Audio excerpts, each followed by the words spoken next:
Hi, I'm Matt Wilkinson and welcome to the final Royal exclusive of the year. Joining me on this festive episode is GB News Royal correspondent Cameron Walker and Royal biographer Andrew Loney. Thanks guys, welcome, thanks for coming along.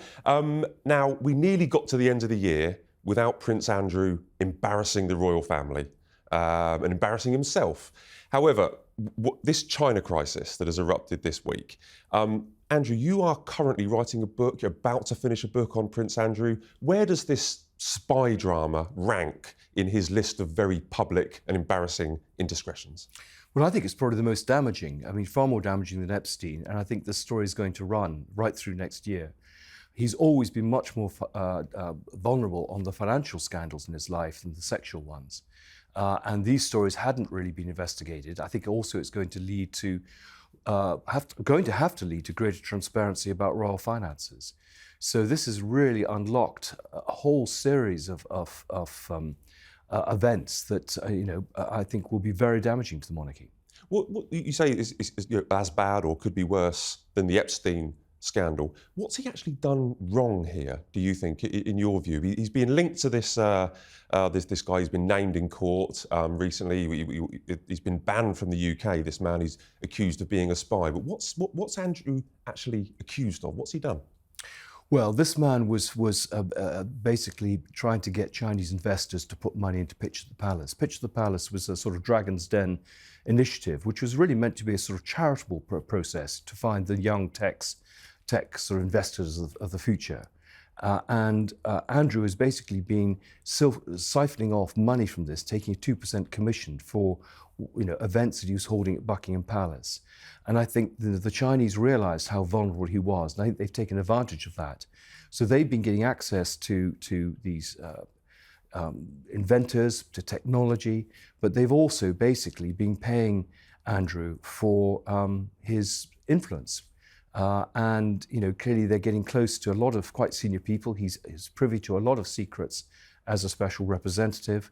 And I think this is just going to begin to give fresh sort of impetus to journalists to look at his financial affairs and how he's affording to live in Royal Lodge. So I think a lot more is still to come out. A lot has come out in the last week about his activities. A lot of people have come forward who clearly rather dodgy businessmen who've been involved with him. Cameron, Prince Andrew, everything that he touches basically turns to fool's gold. He's just calamity after calamity over the last couple of years. How do the royal family react to this? We know that he's not going to go to the Christmas walk at Sandringham. That's a relief. But what do you think behind palace walls? Are they embarrassed by Andrew? Do they feel humiliated? What's your thoughts?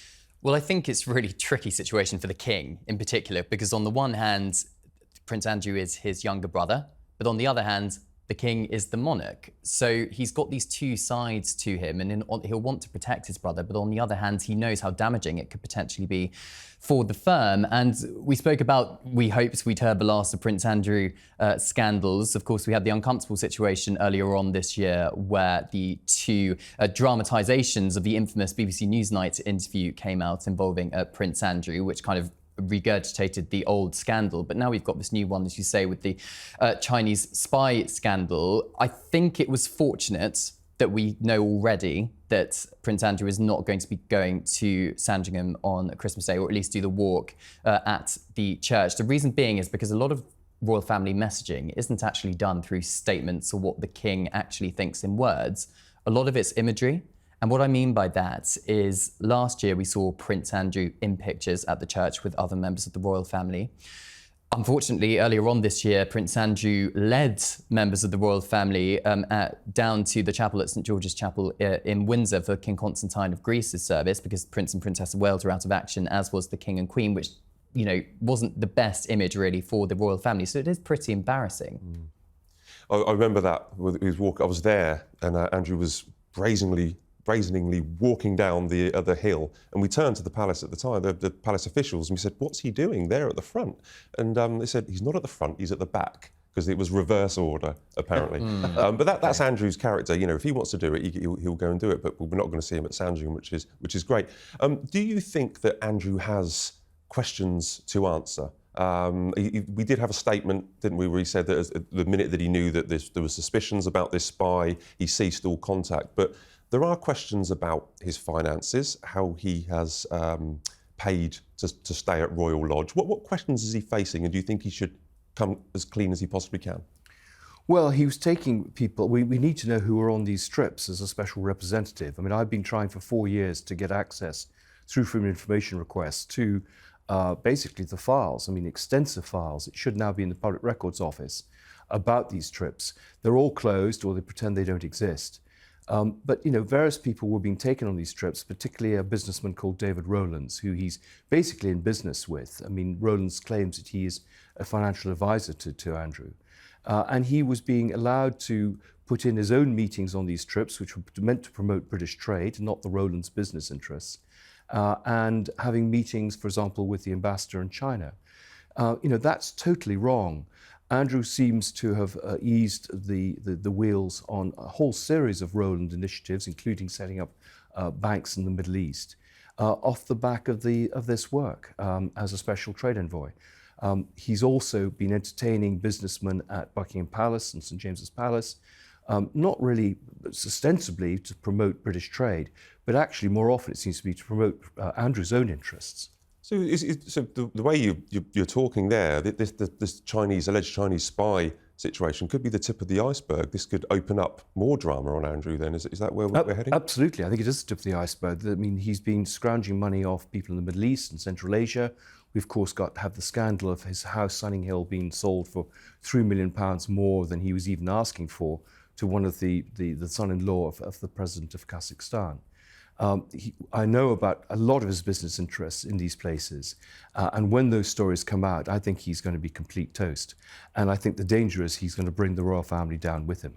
Bring the royal family down, Cameron? It's tricky, isn't it? What else more can the king do? The late Queen had already stripped him of his honorary military titles and patronages. He's obviously no longer a working member of the royal family. Yes, he's still living in this 30-odd room mansion, Royal Lodge, in Windsor, but that's a contract he has with the Crown Estate rather than King Charles. Unless the royal family publicly ban him from every private Windsor event, I don't see what else they can do, because they can't really force him out of Royal Lodge, because, as you say, there are reports and he has money coming in from somewhere to allow him to stay in Royal Lodge. So it is really tricky for the king.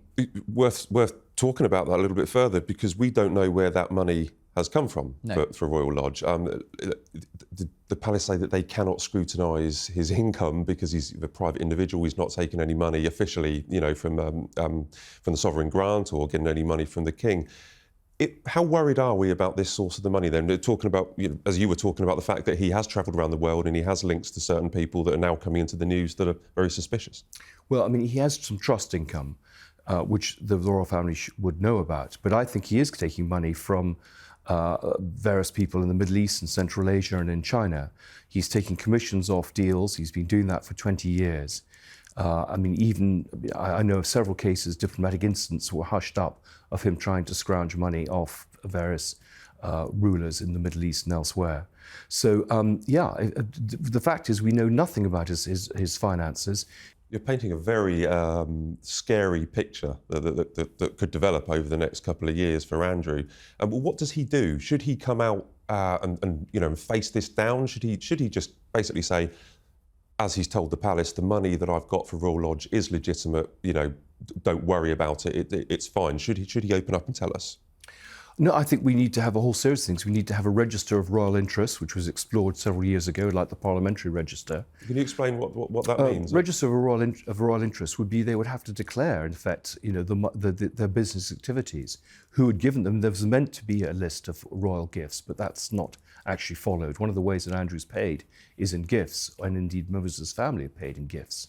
But we also need, I think, to have royal wills unsealed, so that we know how the wealth is passed down through the generations.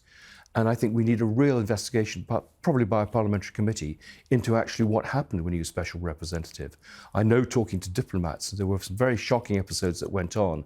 He's been protected then by the diplomats, and he's been protected now. What this scandal has done is highlighted the issue of transparency when it comes to members of the royal family, because a lot of their finances are secret. And I think the palace would probably argue that they publish the sovereign grant reports every year. They publish the duchies of Cornwall and Lancaster as well.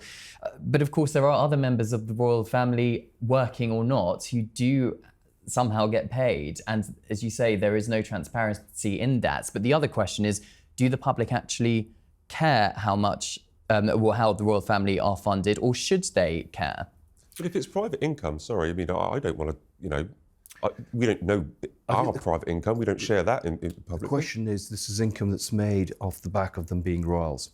We've had this man called Johnny Hon, this Chinese businessman who's been paying Peter and Zara Phillips as brand ambassadors.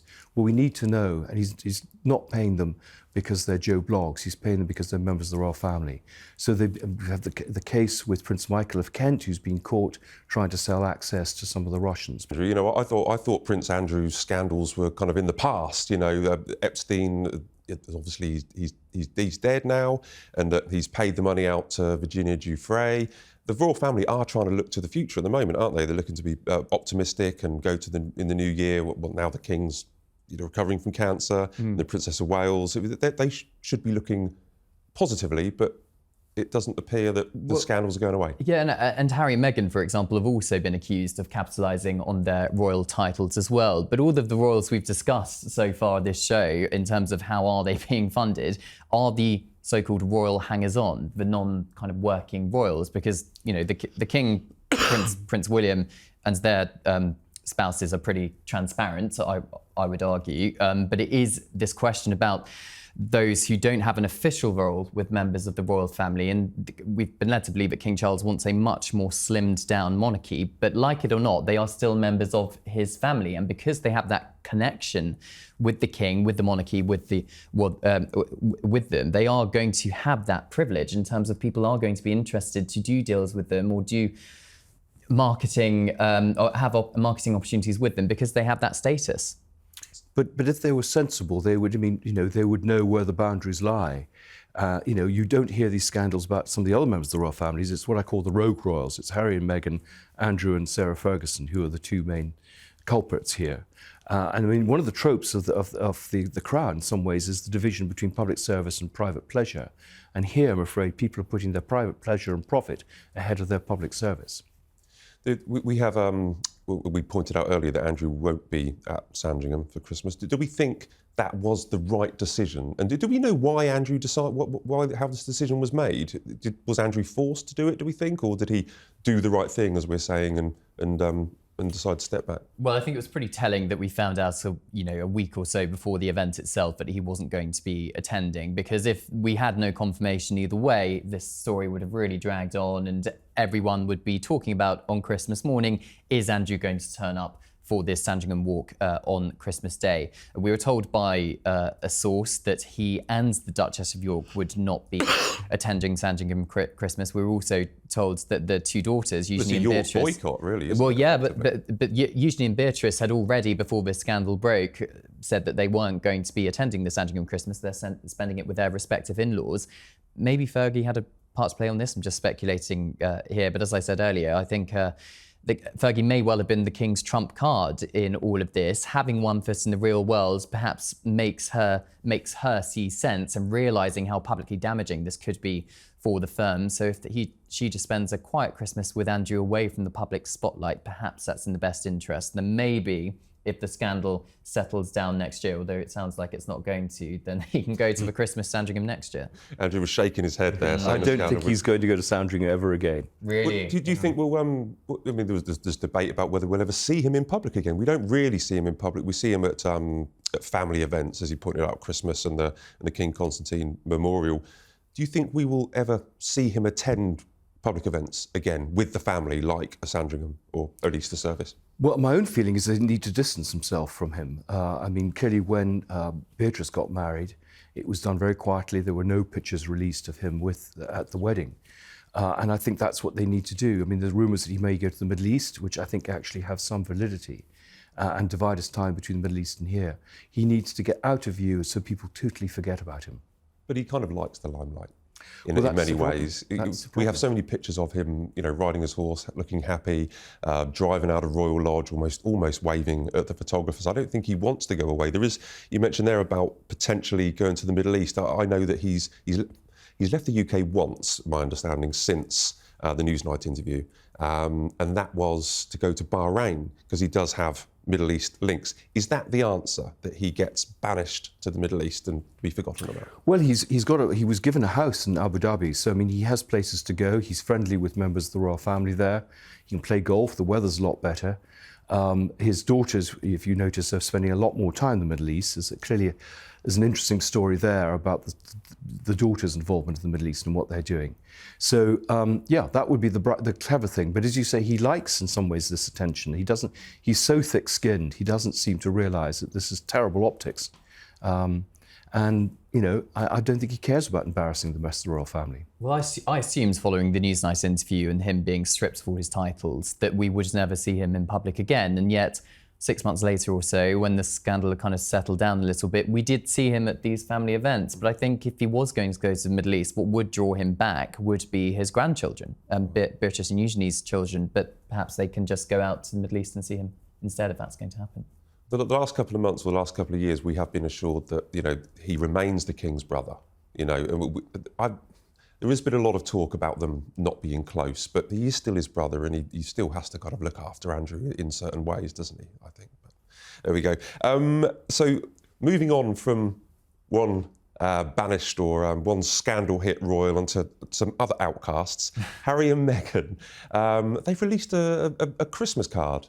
I think there's 6 or 8 photographs on this card. Six to tell the story of the year. There's pictures of the children as well from behind. What do we make of the Sussex Christmas card? Well, the first thing I noticed was the words at the top, which was on behalf of the office of the Duke and Duchess of Sussex, Prince Harry and Meghan, which was very odd phrasing to me. It didn't seem very personable. It didn't seem like it was from Harry and Meghan themselves. It sounds to me that somebody in their office thought, oh, maybe it's a good idea to send their Christmas card.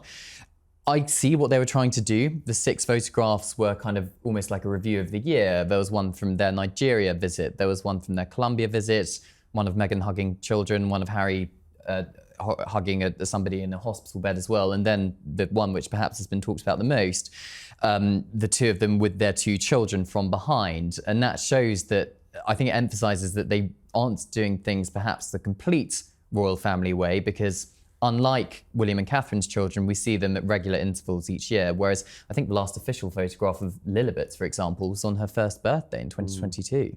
Well, they are kind of following royal protocol in many ways. I mean, it was something that they wanted to leave behind, but we've had 2 tours this year, and then we've had a family Christmas card. Who else does that? It's the King and Queen, William and Catherine, and the Sussexes. We don't have Sarah Ferguson and Duke of York putting out a Christmas card, but Well, I thought they were used to. Did they? Exactly. Well, I thought they'd left this kind of royal protocol behind, but seemingly not.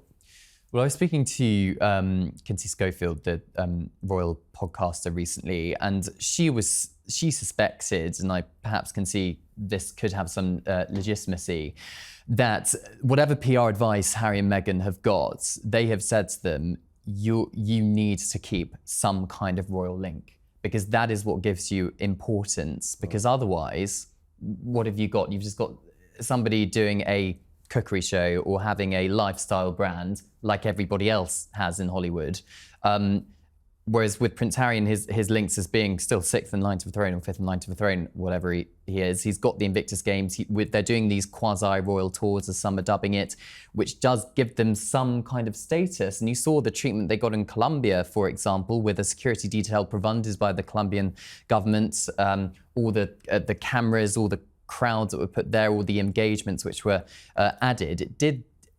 It alluded to their previous royal roles and gives them status. It's exactly what happened with the Duke of Windsor when he went off to Germany in 1937.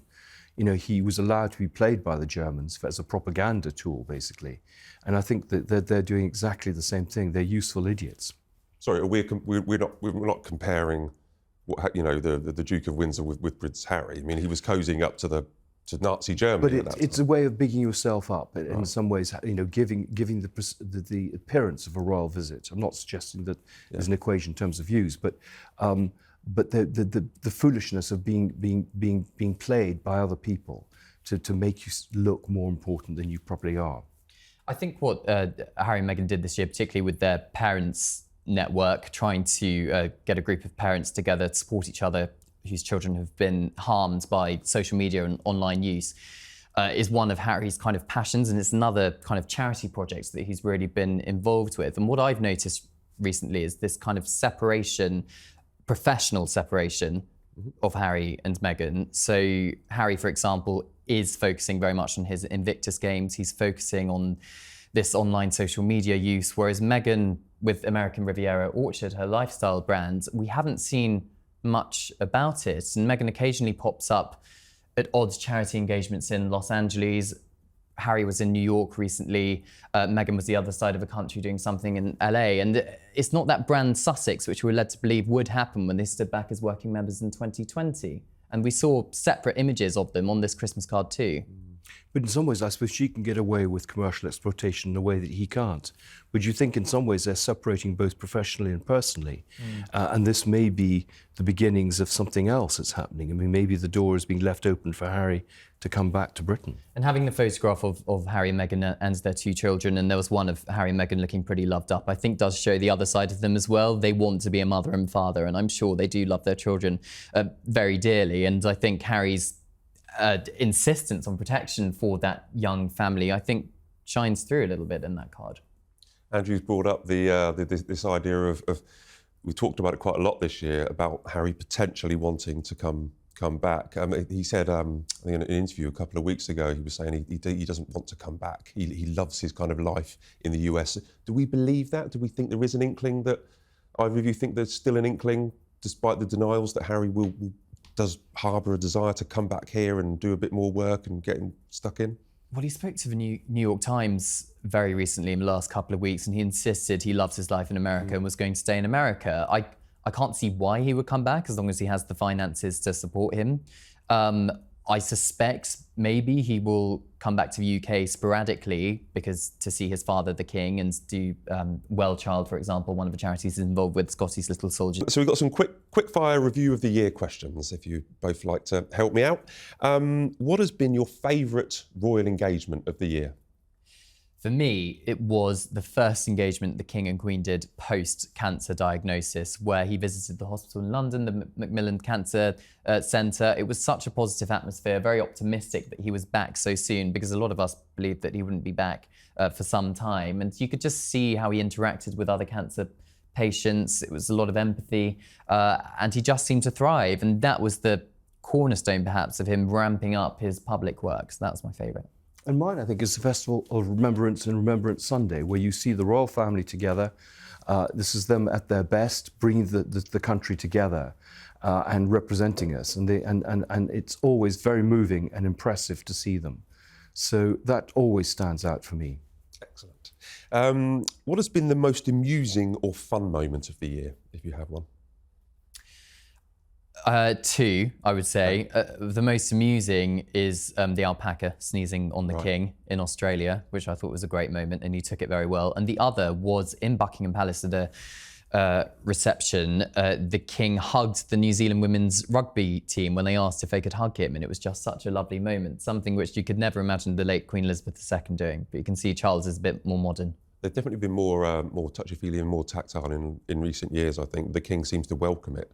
You know, I was there for the alpaca, and we were waiting. The alpaca was wearing a crown and a little shirt and tie, and we were waiting for the King, hopefully, to get a picture of him near the alpaca, and then the alpaca fluffed his lines and sneezed on the King. So, but it was amusing. I think anything with Queen Camilla. I mean, I think she's a breath of fresh air. She manages to get that balance between informality and dignity. And I think, she's a great asset to the King. And I think one of the interesting things is these outsiders, the Sophies and the Catherines and the Camillas, who are actually the ones who humanise the royal family and really know how to behave, a lot better than some of the people born to it. Yeah, the main four, Andrew and Harry and Meghan get all the negative stories, and then the main four of the King, Queen, William and Catherine get most of the the news that we talk about. But you're right, there are so many other royals that are actually doing good work. You know, the supporting royals who often don't get the attention. I think one of the interesting things, perhaps looking forward, is what role Lady Louise will have in the future. Right. Because clearly she's being pushed forward. She's clearly again a very attractive member of the royal family. She's a bright girl as well. Yeah, and she started doing some military volunteering work as well, like her late grandmother as well, Queen Elizabeth II. And I think my hero this year is actually her mother, Sophie, Duchess of Edinburgh. She just quietly gets on with her royal work, was supporting the Princess of Wales at the Remembrance Sunday service. She went to, she's been abroad championing this cause of sexual violence in a war zone and really trying to support women who've been affected by that. And she just keeps calm and carries on, doesn't get involved in any scandals. So Sophie's your hero of the year? Sophie is my hero of the year. She doesn't get enough credit. Great. Do you have a hero of 2024? Yeah, well, I mean, I'd certainly put Sophie up there. I mean, I think poor old, her husband also does a lot of good work. He's perhaps slightly less charismatic than she is, but I think he's a sort of unsung hero. And I think the Queen too. I mean, she has stepped in on several occasions to hold the fort together. And I think, we're jolly lucky that we have a very obvious succession line with some very, I think, able and dedicated people. Yeah, Camilla was great at the start of the year. And she always had a word about the King as well. When anyone asked, she kind of helped us out in many ways because people would ask her and she'd be very openly talking about the King, saying that, he's doing well, and giving some reassurance to people when they asked as well. Because Camilla's one of the most popular royals amongst journalists. So when we go on jobs, she's always the one who's more friendly and recognises that we're there. And we all appreciate her when we're on road to jobs. Right? Absolutely. And I think she really stepped up, as you say, this year, Matt, particularly when we had the King, Princess of Wales and Prince William out of action. Yeah. And she continues with engagements which originally were scheduled for herself and the King, and just got on with the job, despite her age. I think she really stepped up to the mark this year. Great. I might know the answer to this one, but let's see. Andrew, do you have a villain of the year? Well, I mean, I think my villain again is the two are the Duke and Duchess of York. I think our perceptions of them, I hope by next year, by the time the book comes out, will be very different to the picture now. I think that story of his involvement, particularly the financial side, has a long way still to run, and things are clearly emerging day by day about some of his contacts. Am I allowed to personify a villain? Sure. Can I say cancer is the villain of 2024? Because I think it's just really affected the royal family this year, clearly, with the King and the Princess. And Sarah, Duchess of York as well. I mean, the thought of 3 cancer diagnoses, or 3 people being diagnosed with cancer, was just unheard of. And it's just really been a horrible year for the royals. Yeah, no, that's a very good idea. That's a great answer, actually. We still don't know, the future for the King and the Princess of Wales. We hope both of them are going to pull through properly. We know that, Catherine has finished a chemotherapy, but we're still waiting to hear a bit more on the King, right? Yeah, Catherine says she's still not out of the woods. We haven't had an update on that. And we know that the King is still continuing weekly cancer treatment. So it's on hold, but it seems more positive than it did in March, April time, put it that way. Yeah. Which royal has had the most successful year? Well, I think William, in some ways. He's really, given all the pressures on him and clearly personal challenges, he, I think, has really grown in the space of the last year, and one can see him as a future monarch. So, we look at all the people around him, but he's the key person with Catherine, and I think he's emerged as a very substantial figure. I think it was a challenging start of the year for Prince William, but I think as we come to the end of 2024, I think you're right, it has been quite successful for him. He's obviously supported his wife and children. He's balanced his time between being a father and a husband with being a very senior working royal and future king. So start of the year being a husband, and then obviously going off to Cape Town for the Earthshot Prize, where we were both at, focusing on that. He seems very relaxed. He seems very into championing the cause of climate change and finding solutions to repair the planet. But also, I think meeting Donald Trump earlier on this month was particularly telling in Paris, because it shows that power of soft diplomacy, that global statesman that Prince William is really developing into. So I think it will be interesting to see how he gets on next year when Trump is president. So do you agree that William's had the most successful year, or do you have another candidate to put forward? I would say maybe the Princess Royal, Princess Anne as well. Another one very similar to Sophie who just gets on with it. And she had a little blip where she was either kicked by a horse, she doesn't really know herself because she got concussion. Apart from that small incident, she just kept calm, carried on with all her various engagements. I feel sorry for the horse. I really do. I wonder what's happened to that horse. He's probably gone and had some stiff words. You know, you wouldn't want to be the horse that kicks Princess Anne, do you? Or that causes her that injury. No. Which royal, actually, you may have already answered this, but which royal would you have liked to have seen more of this year? The Princess of Wales, but for obvious reasons, we weren't going to see more of her. But I think every time she goes to an engagement or every time she appears at something or champions a cause, I think people really listen. And I think it was a shame because I knew she had a lot of plans this year before her health issues with her early childhood work, and there was going to be more ramping up of that, and we didn't see any of that materialise, so it would have been nice to have seen her more. The most important thing for her is to, as she pointed out, is to get well and to be able to, you know, bring up the 3 kids, support William and fight her causes. So I don't mind not seeing her as long as, you know, it helps her get better. Oh yes, I don't mind either. It was just nice to, it would have been nice. I do get greedy. Yeah, we all do. I'd like to see more of them all together. I mean, you know, the King wants a slimmed down monarchy, but I think we'd like to see them all on the balcony and who are these new members. And, you know, they are in some ways the family of the nation. So in some ways, more big events with others, you know, with all the members of the royal family there, I think is something I'd like to see more of. That'd be interesting. We'll have trooping and the Festival of Remembrance, and then Catherine's Christmas carol concert. We have Order of the Garter. Maybe they'll all get together at Royal Ascot in the summer. But you're right, there's not enough in the calendar of getting them all together. Yeah. The occasional garden party, perhaps in the summer. I think it was interesting when Prince William hosted his one in the torrential rain in the summer that he invited all the younger royals to help him host it, including Zara, Tyndall, Mike as well, and the Beatrice and Eugenie too. I think that was quite telling. The next generation. Perhaps we'll see Lady Louise at one of them officially hosting next year. Great. And so, look, if we were to sit down here in 12 months' time, you're both invited, by the way, in 12 months' time, what do you think we'll be talking about?